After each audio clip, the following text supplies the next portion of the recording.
Altair, temos pergunta de ouvintes, Altair. Uma pergunta muito atual, e esse será o primeiro episódio que já contaremos com artigos de 2022. Veja só. Olha lá, olha lá. E a pergunta, Altair, é de 4 anos atrás. Então, tá vendo? É uma pergunta que chegou em fevereiro de 2018. Olha só. Pois é. Né? E veio do Leandro Walter, que é programador nascido em Fortaleza, no Ceará, mas mora em Belo Horizonte. E ele diz o seguinte, Altair: sou ouvinte assíduo e muito fã do programa. Mas vamos à pergunta. Em tempos de polarização no Brasil, fake news, terra plana e aquecimento global, gostaria de ouvir o que a ciência tem a dizer sobre debates na internet. Noto que às vezes, por mais rica que seja a discussão, as pessoas dificilmente mudam de opinião. Seriam os debates virtuais uma perda de tempo? Sei que no Reddit existe um grupo chamado Change My View, aonde um assunto é estruturado e discutido e depois a pessoa tende a responder se mudou sua visão de mundo e geralmente essa mudança não acontece. Enfim, muito obrigado e continue com um ótimo programa.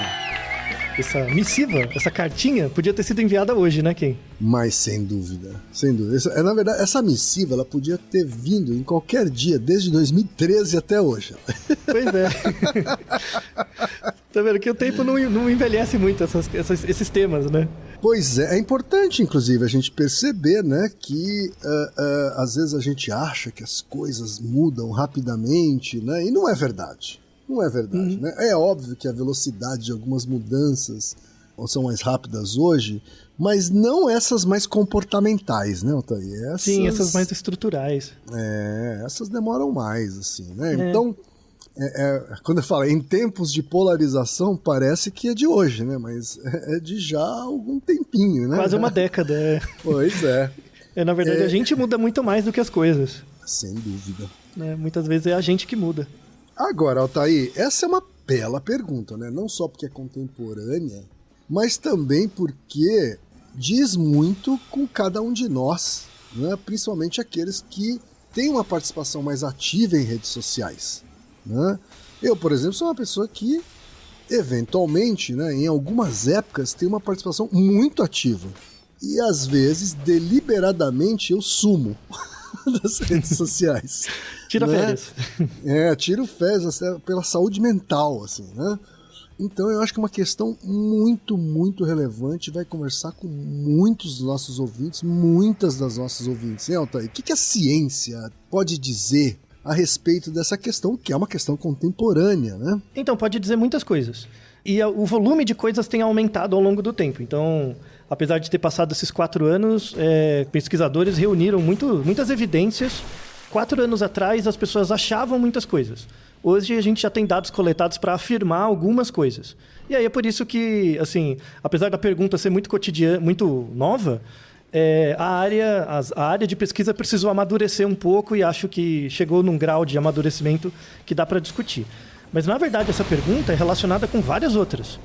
Tá? Tem vários episódios que a gente já circunscreveu essa pergunta, esse ramo, né, de pesquisa, e o episódio de hoje é só mais uma delas.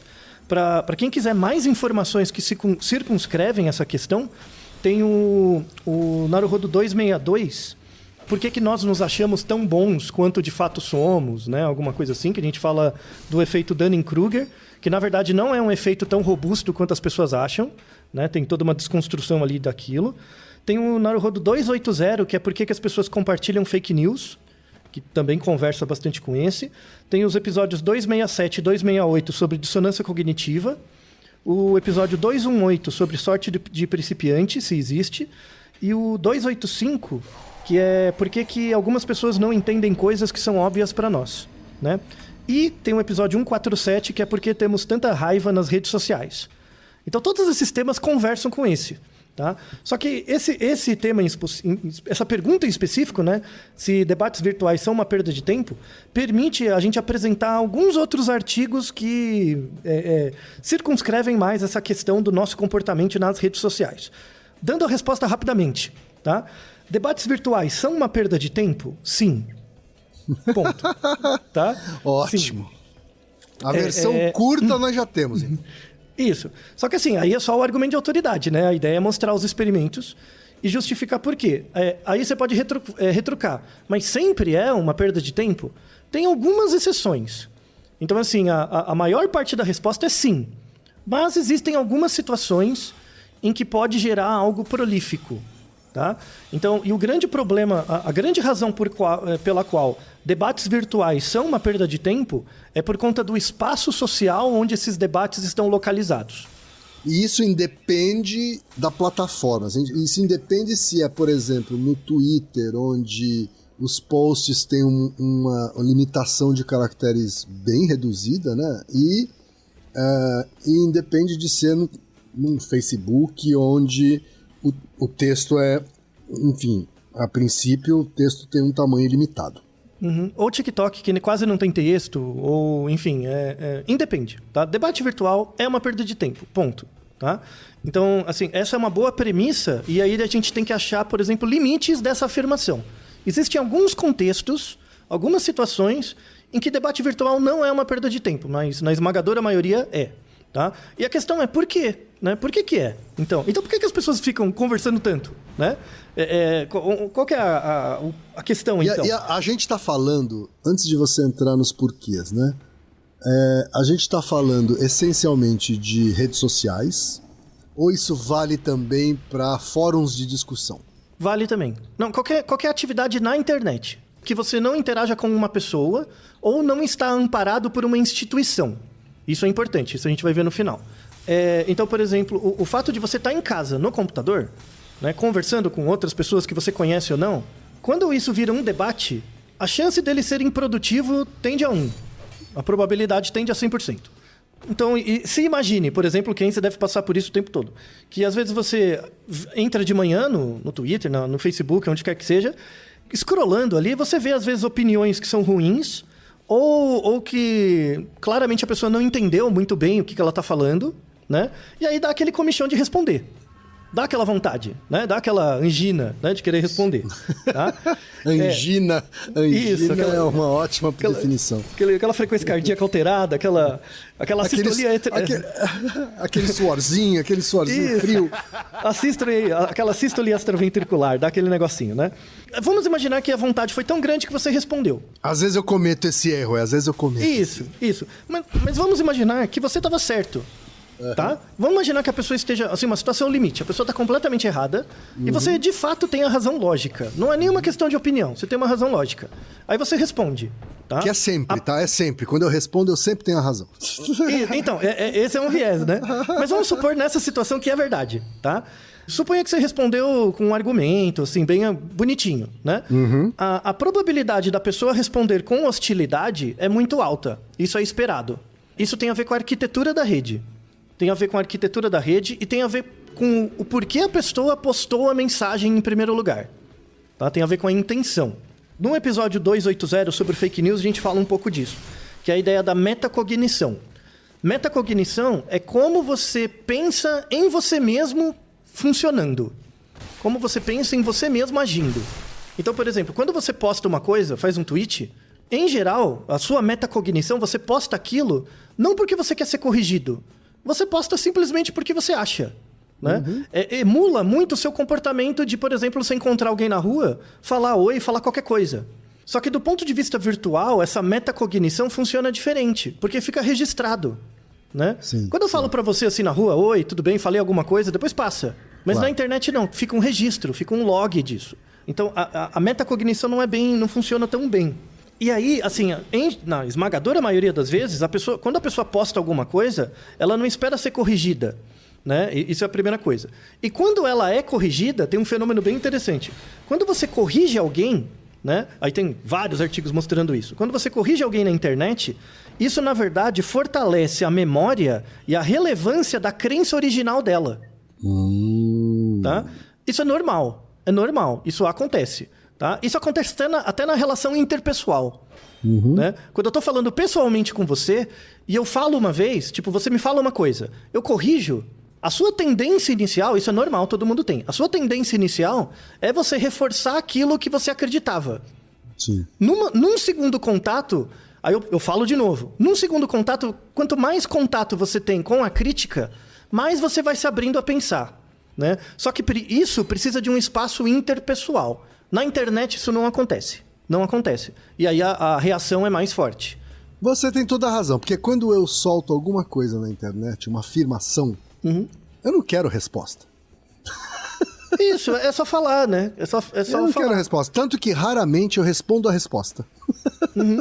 Diferente de quando eu posto uma pergunta, tá? Às vezes eu uso a rede social pra coletar opiniões ou pra tirar alguma dúvida, né? Ou pra buscar alguma coisa, né? E aí eu faço uma pergunta e aí, de fato, eu aguardo uma resposta.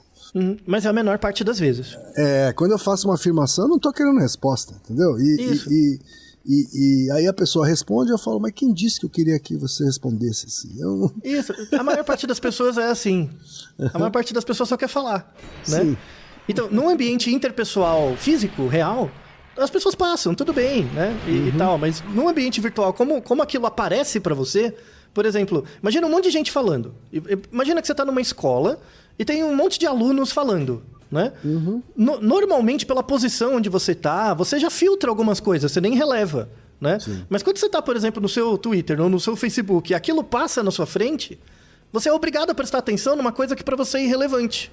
Ou seja, você já tá gastando energia vendo uma coisa que você nem queria ver. Só que existe um algoritmo de facilitação desses conteúdos, isso aparece pra você, e aí a desgraça é feita. Tá? Não é por acaso, né, Altair, que as redes sociais, muito comumente, né, elas não te dão a opção de desabilitar a resposta. Sim. Né? Ou de selecionar, né? Porque ela quer que a resposta aconteça e o debate aconteça, né? E tem uma outra coisa também, tipo, porque a probabilidade de aparecer um post não é a mesma dos outros. Porque se fosse realmente aleatório, assim, o mais próximo de aleatório possível, o efeito nefasto da internet seria bem menor. Bem menor. Se a probabilidade de aparecer um post pra você da sua mãe, ou do cara politicamente contrário ao seu, aparecesse a você, né? Se a probabilidade fosse a mesma, né? Seria muito mais tranquila. Essa relação da sua metacognição com as respostas que aparecem seria muito mais tranquila. Mas não é. Né? Quanto mais você dá likes e gosta de coisas, mais dessas coisas aparecem e aí vai retroalimentando todo o sistema que as pessoas conhecem como bolha e tudo mais. Tá? Sim, o algoritmo, inclusive, ele dá mais relevância aos posts que têm respostas. Isso, e que as pessoas compartilham e dão likes, enfim, né? Então, de forma estranha, né, mas totalmente compreensiva, as pessoas que estudam, as áreas de conhecimento que mais estudam o efeito da metacognição nas redes sociais é a área de marketing e publicidade. Claro, é onde estão os melhores artigos. Tem um artigo 2005 da Journal of Consumer Research. É uma boa revista, pena que a área é zoada, mas a revista é boa, né? Em que eles pegaram 335 pessoas, fizeram um experimento muito, muito bem bolado, muito inteligente. Que assim, eles mostravam uma série de informações, como se fossem posts de um jornal, assim, né? Uma série de informações. Alguns eram mitos, era mentira, e outros eram fatos. Só que não falava pra pessoa, né? Aí mostrava uma série, eram uns 20, 30, né? Aí a pessoa lia lá as informações, aí ela leu, aí depois eu falava pra você qual que era verdadeiro e qual que era falso. Eu te avisava, falou, ó, essa é uma notícia verdadeira, essa é uma notícia falsa, tá? Beleza. Aí depois de 30 minutos, né? Eu esperava 30 minutos, aí eu te mostrava as notícias de novo e perguntava quais delas eram verdadeiras e quais eram falsas. As pessoas tinham uma taxa de acerto de 85%, 90%. Era bem alta. Porque é só meia hora depois, né? Tudo bem, até aí. Só que o interessante é que, assim, eles esperaram 3 dias e depois entraram em contato com as pessoas de novo. E elas voltaram para responder. Aí eu mostrava as mesmas notícias e perguntava o que era verdadeiro e o que era falso. A taxa de acerto caía muito. As pessoas erravam muito mais. O que faz sentido. Depois de 3 dias, você errava um pouco mais. Só que a questão era o padrão do erro. O padrão do erro. Quando a informação de fato era errada e a pessoa atribuía ela como verdadeira, isso acontecia 9 vezes mais do que o contrário. Então, como é que você erra? Tem uma informação verdadeira que você diz que é falsa e tem uma informação falsa que você diz que é verdadeira, certo? Esse é o jeito que você erra, né? Dizer que a informação ser errada e você dizer que é verdadeira era 9 vezes mais provável do que a informação ser verdadeira e você dizer que é falsa. Ou seja, existe um viés na nossa memória de superestimar as informações corretas ao longo do tempo, tá? Isso tem a ver com um fenômeno que a gente viu no episódio anterior, que é sobre egotismo, né? O egotismo é assim, às vezes tem uma informação que eu não sei se é verdadeira ou falsa, eu não sei, mas ela tem alguma coisa que eu gostei, algum detalhe, um nome, uma fala, uma palavra, aí eu tendo a atribuir aquela notícia como positiva ou como correta, porque eu não lembro se ela é positiva ou negativa. Então eu tenho um viés, de dar um viés de verdade para coisas que eu não sei se é verdade ou não, mas alguma notícia tem alguma coisa que tem a ver comigo, por familiaridade, né? Esse artigo do Journal of Consumer Research é muito legal, porque eles falam que a medida que as pessoas têm para atribuir uma informação como verdadeira não é o quanto ela sabe, o quanto ela tem de conhecimento, é o quanto a informação é familiar com ela. Esse é um detalhe importante. Sabe? Quando uma informação é familiar para você, você tende a atribuir um status de verdade com muito mais relevância aos posts que têm respostas. Isso, e que as pessoas compartilham e dão likes, enfim, né? Então, de forma estranha, né, mas totalmente compreensiva, as pessoas que estudam, as áreas de conhecimento que mais estudam o efeito da metacognição nas redes sociais é a área de marketing e publicidade. Claro, é onde estão os melhores artigos. Tem um artigo 2005 da Journal of Consumer Research. É uma boa revista, pena que a área é zoada, mas a revista é boa, né? Em que eles pegaram 335 pessoas, fizeram um experimento muito, muito bem bolado, muito inteligente. Que assim, eles mostravam uma série de informações, como se fosse posts de um jornal, assim, né? Uma série de informações. Alguns eram mitos, era mentira, e outros eram fatos. Só que não falava para a pessoa, né? Aí mostrava uma série, eram uns 20, 30, né? Aí a pessoa lia lá as informações, aí ela leu, aí depois eu falava para você qual que era verdadeiro e qual que era falso. Eu te avisava, falou, essa é uma notícia verdadeira, essa é uma notícia falsa, tá? Beleza. Aí depois de 30 minutos, né? Eu esperava 30 minutos, aí eu te mostrava as notícias de novo e perguntava quais delas eram verdadeiras e quais eram falsas. As pessoas tinham uma taxa de acerto de 85%, 90%. Era bem alta. Porque é só meia hora depois, né? Tudo bem, até aí. Só que o interessante é que, assim, eles esperaram 3 dias e depois entraram em contato com as pessoas de novo. E elas voltaram para responder. Aí eu mostrava as mesmas notícias e perguntava o que era verdadeiro e o que era falso. A taxa de acerto caía muito. As pessoas erravam muito mais. O que faz sentido. Depois de 3 dias, você errava um pouco mais. Só que a questão era o padrão do erro. O padrão do erro.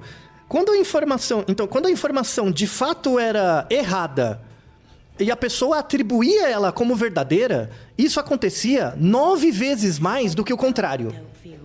Então, como é que você erra? Tem uma informação verdadeira que você diz que é falsa, e tem uma informação falsa que você diz que é verdadeira, certo? Esse é o jeito que você erra, né? Dizer que a informação ser errada e você dizer que é verdadeira era 9 vezes mais provável do que a informação ser verdadeira e você dizer que é falsa. Ou seja, existe um viés na nossa memória de superestimar as informações corretas ao longo do tempo, tá? Isso tem a ver com um fenômeno que a gente viu no episódio anterior, que é sobre egotismo. O que faz sentido. Depois de 3 dias, você errava um pouco mais. Só que a questão era o padrão do erro. O padrão do erro. Quando a informação de fato era errada e a pessoa atribuía ela como verdadeira, isso acontecia 9 vezes mais do que o contrário. Então, como é que você erra? Tem uma informação verdadeira que você diz que é falsa e tem uma informação falsa que você diz que é verdadeira, certo? Esse é o jeito que você erra, né? Dizer que a informação ser errada e você dizer que é verdadeira era 9 vezes mais provável do que a informação ser verdadeira e você dizer que é falsa. Ou seja, existe um viés na nossa memória de superestimar as informações corretas ao longo do tempo, tá? Isso tem a ver com um fenômeno que a gente viu no episódio anterior, que é sobre egotismo, né? O egotismo é assim, às vezes tem uma informação que eu não sei se é verdadeira ou falsa. Eu não sei. mas ela tem alguma coisa que eu gostei. Algum detalhe, um nome, uma fala, uma palavra. Aí eu tendo a atribuir aquela notícia como positiva ou como correta. Porque eu não lembro se ela é positiva ou negativa. Então eu tenho um viés. De dar um viés de verdade para coisas que eu não sei se é verdade ou não, mas alguma notícia tem alguma coisa que tem a ver comigo, por familiaridade, né? Esse artigo do Journal of Consumer Research é muito legal, porque eles falam que a medida que as pessoas têm para atribuir uma informação como verdadeira não é o quanto ela sabe, o quanto ela tem de conhecimento. É o quanto a informação é familiar com ela. Esse é um detalhe importante. Sabe? Quando uma informação é familiar para você, você tende a atribuir um status de verdade com muito mais probabilidade. Tá? Mesmo não lembrando mais das evidências que fizeram você acreditar que aquilo é verdade. Entendi. Esse é o primeiro viés. De novo, quando você está na vida real, né, na vida não virtual, né, você não entra em contato com tanta informação ao mesmo tempo. Né? Então, você não lembrar que 3 dias atrás você leu uma notícia de jornal que era falsa, uma notícia de jornal, tudo bem. Mas na internet você vê 500 mil notícias falsas e verdadeiras ao mesmo tempo. Você não tem mais como filtrar. E aí, qual que é o seu critério de verdade para dizer que uma informação é verdadeira ou falsa? É a familiaridade. Aí estamos lascados. Por quê? Porque os desgraçados, os putos do satanás das redes sociais querem colocar as coisas que você gosta como mais familiares. E aí o viés está pronto. Né? Só que o objetivo da rede social é fazer você comprar cueca, né? Não é fazer você tipo, se tornar um ser humano melhor, sei lá, dane-se isso, né? Só que você acaba afetando o tecido social ao mesmo tempo, por conta desse viés. É fantástico, o mecanismo é muito sensacional, assim, é interessante mesmo. E isso não é o único trabalho, tem vários outros, né? Tem um outro trabalho de 2013, muito legal também, que aí fala sobre crenças políticas. Era o seguinte... É um trabalho muito bem bolado, foi citado várias vezes, teve reprodução do estudo e tal. Era o seguinte, você pegava um grupo de pessoas e para o grupo você dava um relatório com informações, né? Dados, tinha gráfico, texto, não era nada muito complexo, tá? Mas, sabe uma newsletter? Sabe? Tipo uma newsletter de informações, né? Sumarizadas. E essa newsletter falava sobre, nos Estados Unidos, né, sobre acidentes e problemas com o uso de armas. Tá? E aí tinha os dados e tal. E aí as pessoas, no final, elas tinham que dizer se elas concordavam ou não com a restrição do uso de armas, do porte de arma. Tá? Essa era a ideia. Então você via as informações e depois você dava uma opinião. Né? Se você era a favor ou contra restrição de porte de arma, enfim. Tá? Só que os pesquisadores fizeram uma manipulação que era o seguinte. Eles dividiram esse grupo em 2, tá? Para metade, eles mostravam na newsletter, né, informações que davam suporte para a liberação do uso de arma. Então, que podia usar armas. Eles manipulavam a informação. No outro grupo, eles diziam que as informações ali não davam suporte para liberar as armas. Então, eles faziam esses 2 grupos, eles queriam ver se a maneira como a informação aparecia influenciava a decisão das pessoas depois. Sabe o que aconteceu? Não influenciou em nada. Então, o cara que já era a favor de arma, continuava a favor. E o cara que era contra, continuava contra. A informação não serviu para nada. As pessoas faziam o cherry picking. Elas pegavam os pedaços que elas favoreciam mais. O mais interessante é que aí eu achei a genialidade do artigo. Eles aplicaram vários testes nessas pessoas, tá?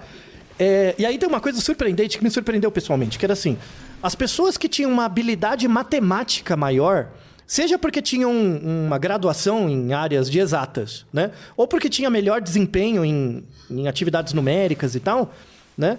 Esperar-se-ia, né, que essas pessoas, quando entrassem em contato com os dados, tivessem mais familiaridade e iam entender melhor o que estava acontecendo ali e pudessem mudar mais de ideia, né, com mais frequência. Não faz sentido?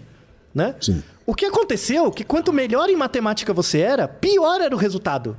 E aí mais você usava o seu conhecimento de matemática para distorcer os dados para favorecer aquilo que você já acreditava, independente dos dados. Né? É um negócio surpreendente, que chama de motivação matemática o termo. Né? Motivação matemática para uma crença específica. né? Eu adoro isso porque, por exemplo, às vezes vem conversar comigo uns caras que são da matemática ou são computeiros mesmo, né? O cara formado em matemática, ele conhece lógica. Ele sabe fazer provas lógicas, porque é parte da matemática. Só que ele não transporta isso para outro contexto. Então, por exemplo, quando eu apresento uma fórmula matemática ou uma prova, o cara sabe fazer uma prova por C somente C. Se A gera B, B tem que gerar A. Então tem que testar a ida e a volta. Né? Mas quando você troca isso para palavras ou opiniões, você fala a ida, a pessoa assume que a volta é verdadeira. Comete esse tipo de erro lógico.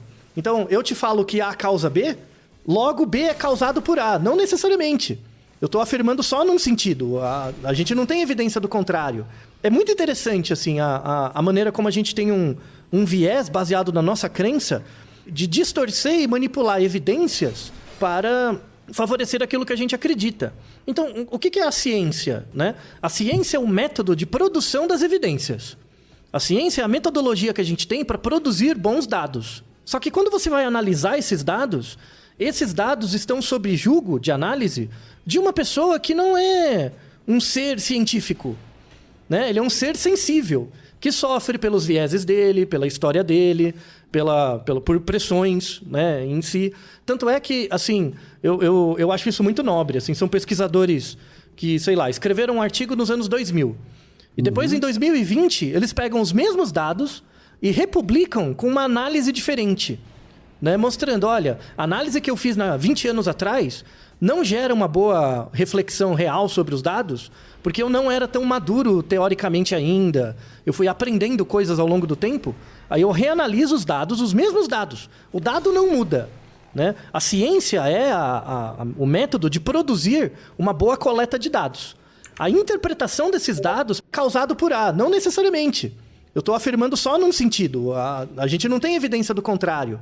É muito interessante assim, a maneira como a gente tem um viés baseado na nossa crença de distorcer e manipular evidências para favorecer aquilo que a gente acredita. Então, o que é a ciência? Né? A ciência é um método de produção das evidências. A ciência é a metodologia que a gente tem para produzir bons dados. Só que quando você vai analisar esses dados estão sob julgo de análise de uma pessoa que não é um ser científico. Né? Ele é um ser sensível, que sofre pelos vieses dele, pela história dele, por pressões, né, em si. Tanto é que, assim, eu acho isso muito nobre. Assim, são pesquisadores que, sei lá, escreveram um artigo nos anos 2000. E depois, em 2020, eles pegam os mesmos dados e republicam com uma análise diferente. Né, mostrando, olha, a análise que eu fiz 20 anos atrás não gera uma boa reflexão real sobre os dados, porque eu não era tão maduro teoricamente ainda. Eu fui aprendendo coisas ao longo do tempo, aí eu reanaliso os dados, os mesmos dados. O dado não muda. Né? A ciência é o método de produzir uma boa coleta de dados. A interpretação desses dados pode variar ao longo do tempo. Né? Tem algumas áreas do conhecimento em que esse conhecimento é mais estanque. Então, por exemplo, hoje, você pode fazer um experimento, você vai reproduzir a lei de Newton. Sabe? Num ambiente... Se pegar o mesmo ambiente que o Newton testou e reproduzir, vai dar a mesma coisa. Certas áreas do conhecimento são mais estanques, assim, né? As hipóteses são mais precisas, né? Outras áreas do conhecimento, às vezes, pode variar o método. Às vezes pode variar a maneira como você interpreta os dados ou cria as variáveis. Mas os dados são os mesmos. Né? E daí a importância da formação científica mesmo. Né? Porque você ser formado a entender mais métodos vai permitir você olhar para o seu passado e se tornar uma pessoa diferente. Concordando ou discordando daquele seu eu do passado em função do conhecimento de mais métodos no futuro. Então, faz todo sentido, por exemplo, você ter, às vezes, cientistas que acabam virando negacionista mesmo. Porque ele olha o dado que outra pessoa produziu e ele interpreta do jeito dele. Né? E o problema não está no dado, está na interpretação. Né? Às vezes o cara é mau caráter, ele já coleta o dado viesado. Aí é muito pior. Aí o cara sabe do que está fazendo, né? Aí é um roubo bacana. Né? O cara já tem a hipótese, ele quer criar dados para validar a hipótese. Quando na verdade é o contrário. Né? Você cria hipóteses a partir dos dados. Né? Isso é muito importante. Aí o nosso ouvinte, ele estava falando, o Leandro, ele estava falando do Reddit, né? Daquele grupo, Change My View. né? Onde um assunto é estruturado e discutido e depois a pessoa tem que responder se isso mudou a sua percepção ou não, né? Se ela mudou de ideia ou não. Tem um artigo, 2021, né? Que analisou 12 mil comentários desse post, do Change My View, no Reddit. 12 mil, hein? Olha o trampo que os caras tiveram, né? Então, assim, você coloca uma opinião de alguma coisa e as pessoas vão discutindo, né? Então, você coloca o que você acha, as pessoas vão dando argumentos e no final tem um período de tempo ou de número de postagens. Você fala, tá bom, você mudou de ideia ou não, né? E a pessoa justifica, tá? Aí, a análise desses 12 mil posts, eles verificaram que mais de 90% das vezes as pessoas não mudaram de ideia. Não mudaram, tá? Então, as outras pessoas gastaram baita fosfato para nada, tá? Era só pelo Huawei, tá? É a primeira coisa. Mas algumas pessoas mudaram de ideia. E aí eles pegaram isso. Eles pegaram quais as características da mensagem, mas não da maneira como o texto era estruturado, sabe? A semiótica do texto mesmo. Se tinha algumas características da estrutura do texto que favoreciam uma maior probabilidade da pessoa mudar de ideia, né? E aí eles tiveram uma sacada legal. É um texto do povo da letras, né? Da área de humanidades, assim, fizeram uma análise muito interessante, né? Que eles fizeram o seguinte, uma dica para você aumentar, não garante, mas para você aumentar a probabilidade das pessoas mudarem de ideia, né? É você refrasear o que ela disse. Então, assim, coisas que eu faço que torna mais difícil você mudar de ideia. Por exemplo, você me fala uma opinião sua e eu repito a sua opinião, eu repito ela para falar que isso não é verdade. Isso vai manter você mais preso na sua opinião. Então, quando eu repito o seu argumento para tentar desconstruir ele usando as mesmas palavras, né? Na verdade, eu estou aumentando na sua cabeça o recall daquilo que você mesmo acredita. Então, você não vai entender que eu estou tentando te criticar, sabe? No primeiro momento, você vai achar que eu estou concordando com você, tá? O truque é você refrasear. Quando eu falo refrasear, é usar palavras diferentes. Porque pro outro, vai parecer que você está dando uma nova informação. Então, se eu pego aquilo que você fala e uso outras palavras, para você parece uma informação nova, né? Então, por exemplo, sei lá, você fala... uma coisa bem idiota. Eu não gosto do Palmeiras. Sei lá, né? Você dá uma opinião assim. Não gosto do Palmeiras, né? Se eu chegar para você e argumentar... você não gosta do Palmeiras porque... e blá, blá, blá. Né? Isso vai reforçar em você o fato de você não gostar do Palmeiras. Por exemplo, dane-se o time de futebol, tá? Então eu não posso usar suas palavras. Mas se você fala pra mim, eu não gosto do Palmeiras. Aí eu falo pra você, mas o Corinthians, por exemplo, foi o time que mais levou gols nesse campeonato. Ou seja, eu tô te dando uma outra informação que indiretamente mostra que o Palmeiras é um pouco melhor. Se o Corinthians foi o que levou mais gols, o Palmeiras levou menos. Né? Então isso tende a diminuir sua percepção negativa do Palmeiras. Tudo bem? Então eu te dou uma outra informação que, sem você perceber, muda a percepção daquilo que você acredita. Né? E aí tem uma outra coisa que eles colocam, que quando essa primeira mensagem, né, quando essa primeira informação que te adiciona um novo termo é eficaz, né? Tipo, você esquece que você não gosta do Palmeiras. Aí você ficou interessado por aquilo que eu te falei, né? A ideia é você acrescentando novas informações para a pessoa construir uma nova metacognição. Onde a probabilidade de ela não gostar do Palmeiras vai se tornando menor. Ou seja, a questão dela fica secundária. Né? Então eu te apresento uma nova ideia, vou construindo coisas em cima dessa nova ideia e naturalmente vai ficando mais fraca a crença que você tinha antes. Entendeu? É bem indireto. Por isso que acontece em menos de 10% das vezes lá no Change Your View, né? Porque precisa de muita metacognição, né? Você tem que construir um racional muito, muito grande, tá? E é uma espécie de manipulação, assim, né? Completamente. É um jogo argumentativo. É um jogo argumentativo. É bem a coisa, se P, não P, sabe? É bem apresentar o oposto mesmo, tá? É uma manipulação que o marketing faz o tempo todo. Né? Eu quero que você compre menos um produto. Eu não vou falar que o produto é ruim. Eu vou apresentar um outro produto que é melhor, a rigor. Né? Ou seja, não importa se você gosta ou não do outro produto. Eu quero que você mude a sua preferência. O número de vezes que você compra A vai diminuir se eu disser que B é melhor. E se eu disser quanto mais vezes? Não, eu estava ouvindo uma discussão sobre isso, sobre a indústria alimentícia, né? De ultraprocessados. Isso. Como eles não ficam rebatendo que tal salgadinho, sei lá, faz bem. Né? Também não diz que faz mal. Né? Ela não diz que faz mal, mas também não rebate dizendo que faz bem. Ela rebate dizendo assim, contém vitaminas. Isso, exatamente. É essa a estratégia. É essa a estratégia. Você adiciona uma nova informação. Né? Para a pessoa que já está acostumada... Por exemplo, você sempre come salgadinho. Faz de conta. Você sempre come um salgadinho. Você está acostumado. Você vai ter que fazer um esforço para deixar de comer o salgadinho. Mesmo acreditando que você sabe que ele é ultraprocessado, que faz mal a longo prazo e blá, blá, blá. Né?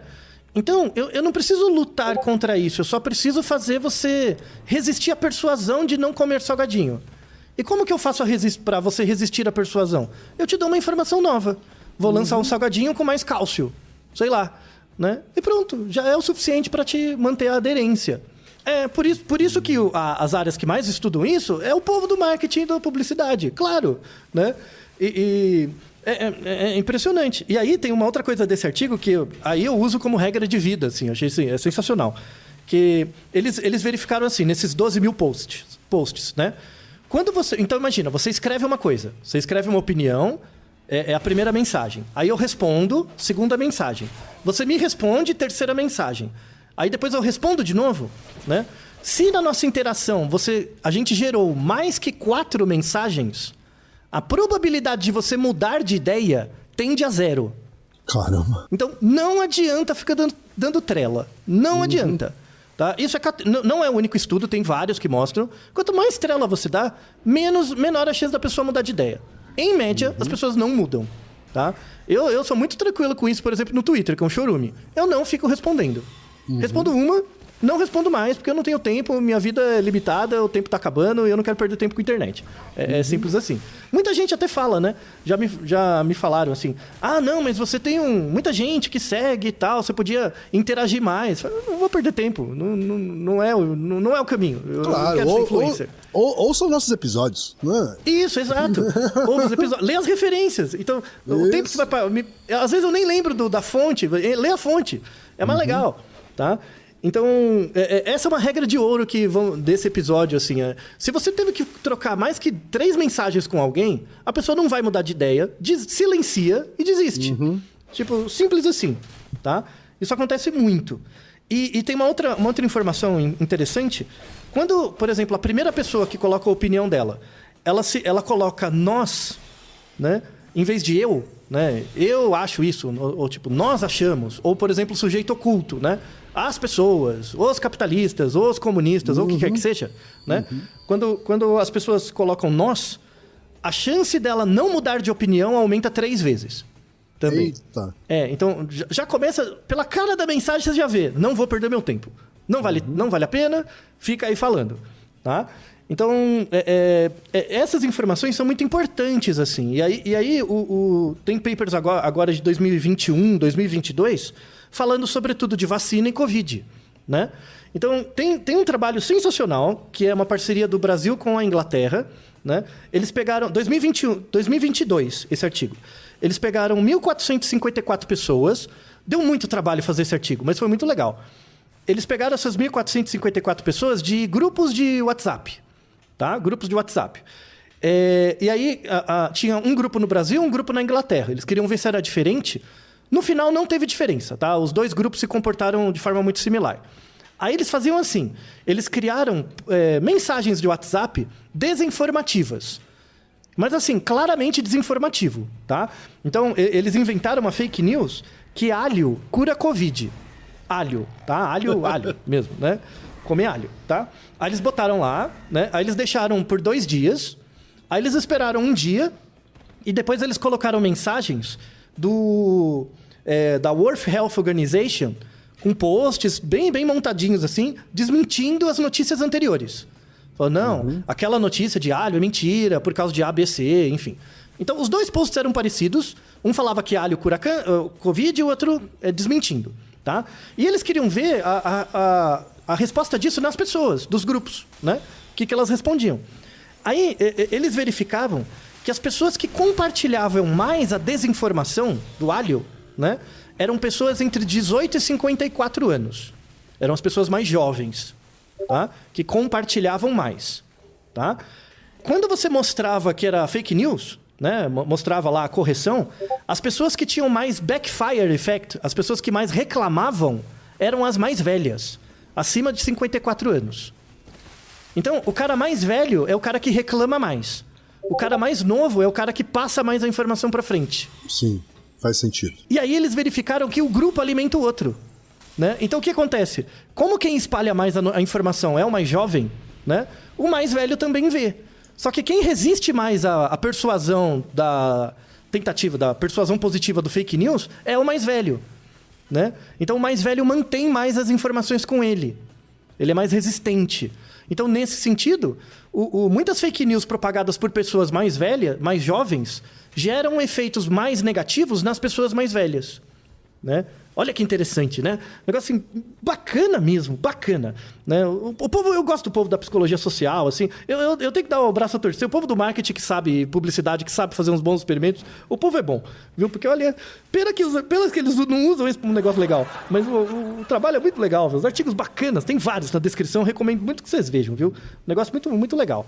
Conhecimento em comunicação, Altair, é igual energia nuclear. Você pode salvar vidas ou pode fazer uma bomba atômica. Exato. Pois é. Eu fico tão... Cada vez que eu estudo mais teorias de comunicação, eu vejo que área bacana, né? E ao mesmo tempo, como tem gente filha da puta nessas áreas também, né? Nossa senhora, né? Lembra muito física, né? A física tem uns caras geniais, né? Tem os caras que ficam construindo coisas ruins ou colaborando com pessoas que não têm boa índole e tal. É a dialética da ciência, da construção de conhecimento, né? Faz parte. Né? E aí a gente entra numa parte mais final do episódio, que assim, em geral, debater na internet não leva a nada, né? Em geral, é uma perda de tempo, sim. Se você tiver muito esforço, você pode tentar refrasear o que a pessoa falou, transformando isso numa nova informação.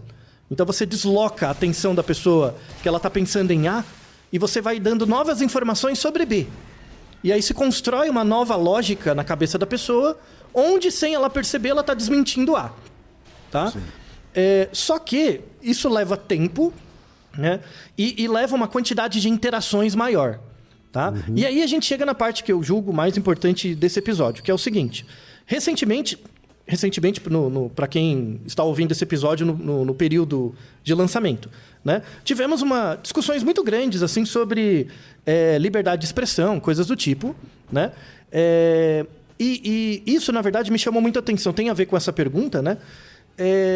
Você, por exemplo, existe algum espaço social, algum espaço dentro da nossa sociedade onde é possível e aceitável perguntar e discutir qualquer tipo de assunto, por mais nefasto que seja? A resposta é sim. Existe um lugar. Tá? Esse lugar é um lugar que existe há pelo menos 4.000 anos, que chama escola. Na escola. Tá? E aí, quando eu falo escola, é escola desde o jardim de infância até a pós-graduação. Tá? Então, eu até comento um exemplo pessoal disso. Né? Por exemplo, eu entrei na universidade nos anos 2000. Né? Quem vai lembrar, por exemplo, quando ele era adolescente, todo mundo que é adolescente é meio burro. Assim, do desenvolvimento cognitivo mesmo. Né? Você acha que você sabe. É verdade. Você acha que você sabe demais, você acha que você tem muitas certezas e o bom do ensino superior não é porque ele é superior, é porque ele é bom em te desconstruir mesmo, te dar uns tapas na cara, né? Então, eu vou dar um exemplo pessoal, não vou acusar ninguém, assim, porque eu sempre me acho burro, mas a ideia é que eu fico cada vez menos, tá? Então, quando eu estava no primeiro ano da faculdade, né? Eu acreditava, por exemplo, que cotas, ações afirmativas não faziam sentido. Isso era em 2000, 22 anos atrás. Tá? Eu acreditava nisso. Né? Mas por quê? Porque eu era um nerdola, né? Burro, né? Tinha toda uma questão de herança, de familiar, social, enfim. Todas as coisas que me controlavam, mas eu não conseguia controlar e não sabia por quê. Né? Ser adolescente, nerdola e tudo mais, faz parte. Só que, quando você entra na universidade... E é uma boa universidade, onde qualquer coisa pode ser discutida. E aí é um papel super importante. Quando você tem docentes que são docentes de verdade, que eles entendem o papel desse período super importante da nossa vida, né? E em que eles sabem que a escola ou a universidade é um local onde você pode discutir coisas que você não discutiria em nenhum outro lugar, né? E esse questionamento aparece, né? O professor tem a sensibilidade e a empatia de perceber. Primeiro ele olha pra você, seu nerdola burro do cacete, né? Mas depois ele não fala isso pra você. Ele retorna, fala, vamos estudar, né? Vamos colocar isso à prova, vamos transformar numa evidência, numa hipótese, vamos testar, né? Vamos testar. Então, por exemplo, já aconteceu comigo isso. Aí como docente, né? Não como aluno. Já aconteceu isso comigo e eu achei super legal. Que era um aluno que chegou uma vez e falou...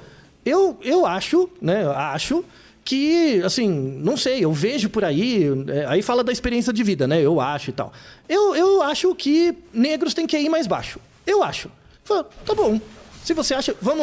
quer aprender o método de como testar isso? E aí você verifica se a sua hipótese faz sentido ou não? Eu falo, quero. Mas o cara foi genuíno. Ele não era mau, ele foi genuíno. Falei, beleza. Então, ó, tá aqui os artigos, vamos ler junto, vamos estudar, vamos bolar um experimento, papapá. Aí, no processo de construção, de aprendizagem do método, né? Do método experimental, de ler os artigos, ele foi, sem perceber, ele foi questionando. Por quê? Ele foi adquirindo novas informações. Novas informações que foram reposicionando ele, né? Eu falo, eu achava isso, mas não é verdade. É verdade, olha aqui, isso aqui que eu li. Vamos fazer o teste? Aí ele coleta os dados, ele vê, é verdade, não é isso. Até um ponto, e isso não demora muito, quando a pessoa é minimamente comprometida com conhecimento, com pouca aquisição de conhecimento novo, você se reposiciona e percebe. É verdade, eu era um imbecil, né? Eu era um imbecil. E aí você vê, não faz nenhum sentido, você muda de ideia e obrigado, né? Aí você fica uma pessoa grata pelo espaço de conhecimento que o professor não te chamou de idiota, né? E fez, na verdade, você perceber por conta própria que você era idiota. Ótimo, né? Esse é o movimento. O grande problema está quando você pega pessoas idiotas e patrocina elas, sabe? Esse é o problema. Então, esse é um problema gigantesco. Então, a culpa é do idiota? Também, mas a culpa é de quem patrocina, né? Uhum. Verdade seja dita. Então, assim, a internet não é uma escola. Não é. Você não aprende coisas de verdade na internet. Você pode aprender conceitos. Você vê um vídeo que te ensina um conceito, alguma coisa. Mas o lastro básico, você aprende na escola com um professor real, numa universidade real, ou numa escola. Que é aquela diferença que a gente sempre fala, né, Altair, entre conhecimento e aprendizado, né? Isso, entre conhecer ou entender e aprender, né? Então, assim, você aprende com a internet quando você já tem um conhecimento de base bom.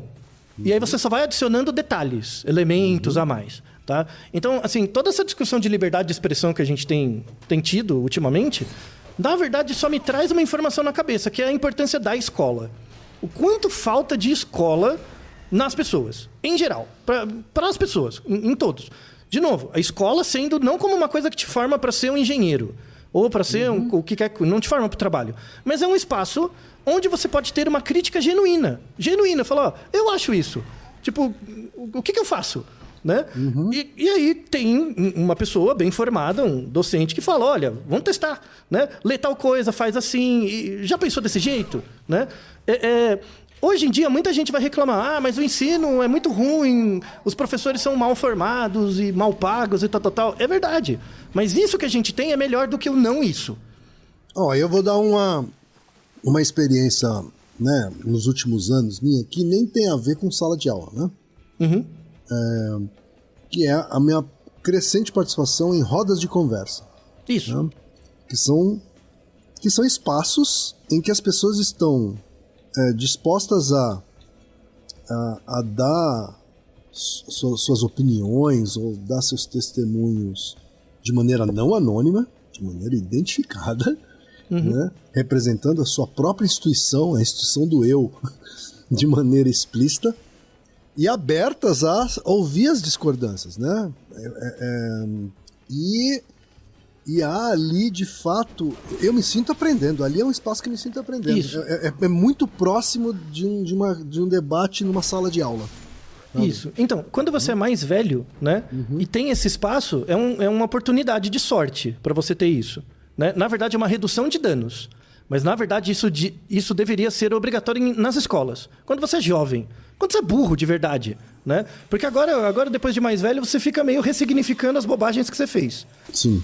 Quando você é jovem, não. Você tem a chance de vivenciar experiências mais inclusivas, né? Sim. E as pessoas têm todo o direito de estarem erradas. Todo o direito. A questão é o lugar. É o contexto. Você não pode receber o dinheiro para ter direito de ser burro. Não faz sentido, sabe? Todo mundo é burro. A questão é você ser cada vez menos, sabe? Essa é a lógica. Então, eu olho para trás hoje, eu vejo que eu tenho muita sorte. Muita sorte. Eu tenho muita empatia pelos nerdolas. Muita. Eu tenho empatia de verdade. Não é alteridade. Eu tenho empatia. Eu entendo o que é. Sabe? Ser um incel, nerdola. Eu tenho empatia. De verdade. Exatamente por isso que eu percebo que eu tenho sorte.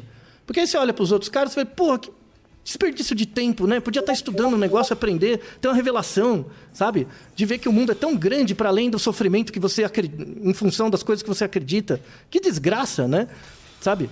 E aí um papel importante, assim, de novo, é um papel de redução de danos. Não substituir a escola, é do Naruhodo, né? Desse podcast. As pessoas que ouvem o Naruhodo há muito tempo, tem várias informações que eu fico repetindo o tempo todo. A gente fica repetindo. E aí vai fazendo parte de você, devagarzinho. E você vai mudando sem perceber. Então, nesse sentido, o Naruhodo é um espaço virtual escolar. Nesse sentido, né? Mas não substitui a escola, de forma nenhuma. Não substitui. Então, de novo, uma conclusão que a gente tem, que os debates virtuais são uma perda de tempo porque eles não fazem parte da instituição que é a escola, que é a instituição mais importante que a gente tem. A instituição que garante o processo civilizatório é a escola. Porque a escola forma o juiz que julga, forma o médico que trata, forma o lixeiro que limpa a rua, todos são igualmente importantes, forma todo mundo, né? Então, todo mundo lembra de um professor que gostou, que não gostou, né? Todo mundo lembra. Só que o efeito desse professor ele é tão distante, tanto é que você lembra dele, que ele não é recompensado por isso, né? Ele não é valorizado por isso. É mais valorizado um influencer, né? Por quê? Porque o influencer fala uma coisa, você reverbera aquela coisa, uma empresa, se uma empresa fala por esse influencer, o impacto na venda é maior e aí você ganha mais dinheiro, né? Eu ser docente, eu falar uma coisa para você que vai reverberar na sua vida só daqui a 10 anos, nenhuma empresa quer financiar isso. Não tem retorno, não faz sentido, né?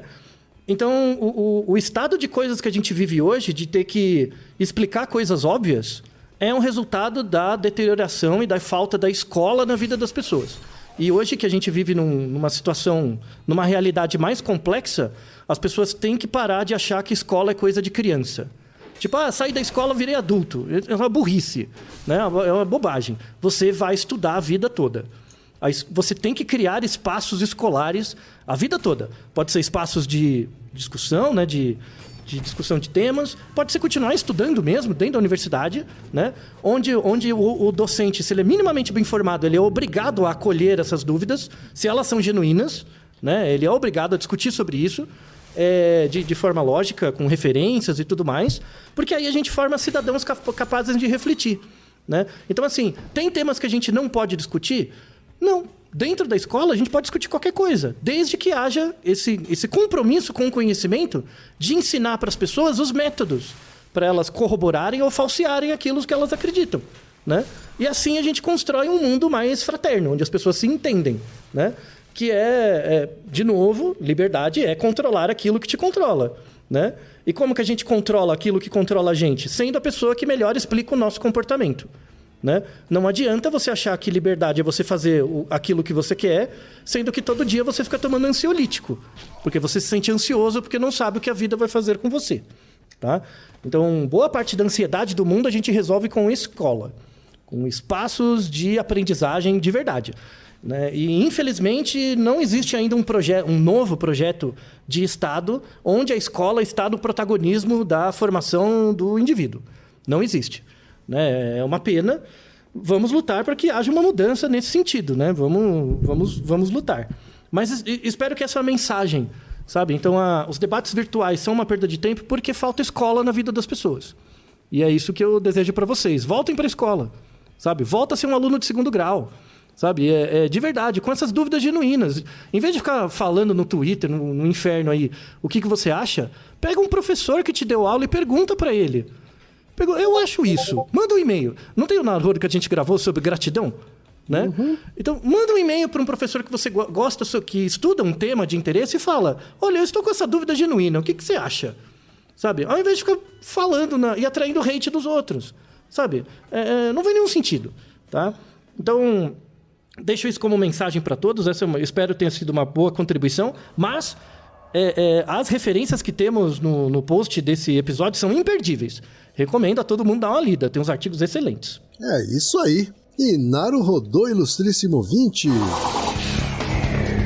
E você já sabe, aqui no Naruhodô, quem faz a pauta é você. Você tem alguma pergunta pra gente ou quer comentar algum episódio? Escreva pra nós. podcast@naruhodô.com.br. Repetindo? podcast@naruhodô.com.br. E lembre-se, mande nome completo, idade, profissão e a cidade de onde você está falando. É isso aí. Naruhodô. Esse podcast é apresentado por b9.com.br.